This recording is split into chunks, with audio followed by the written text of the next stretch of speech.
and called me a few weeks later and said that he was going to do my song. And I let him know that there was a man named Richard Lederer who had written this, and I just put music to it. So, I'm sure if you've heard, might have heard Pete do it, but it goes like this. English is the most widely used language in the history of our planet. 1 out of every 7 human beings can speak it. Half the world's books and 3/4 of the international mail are all in English. I'm sure you know that now. And of all languages, English has the largest vocabulary. Perhaps as many as 2 million words, and one of the noblest bodies of literature, but let's face it, English is a crazy language. Examples. There is no egg in eggplant, nor pine or apple in pineapple, and there is no ham in hamburger. English muffins were not invented in England, nor French fries in France. Sweet meats are candy, while sweet breads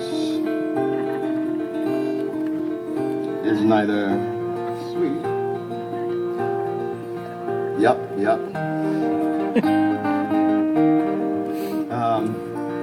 Now we take English for granted, but when we explore its paradoxes, we find that quicksand can work slowly, boxing rings are square, public bathrooms have no baths, and a guinea pig is neither a pig.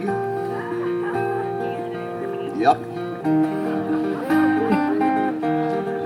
Now, why is it that writer writes, but fingers don't fing, grocers don't gross, humdingers don't hum, and hammers don't ham? And if the plural of tooth is teeth, shouldn't the plural of booth be beef?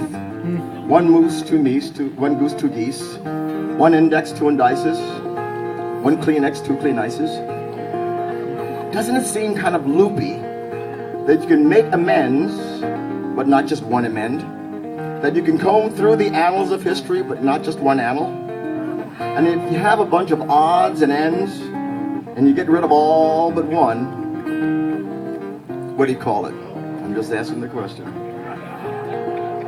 And if a teacher taught, why isn't it true that a preacher praught? And if a horsehair mat is made from hair of horses, and a camel's hair coat from hair of a camel, from what is a mohair coat made? Think about it. And if a vegetarian eats vegetables, what does a humanitarian eat? And if you wrote a letter, perhaps you also spoke your tongue. You know, sometimes I think all English-speaking people should be committed to an asylum for the verbally insane.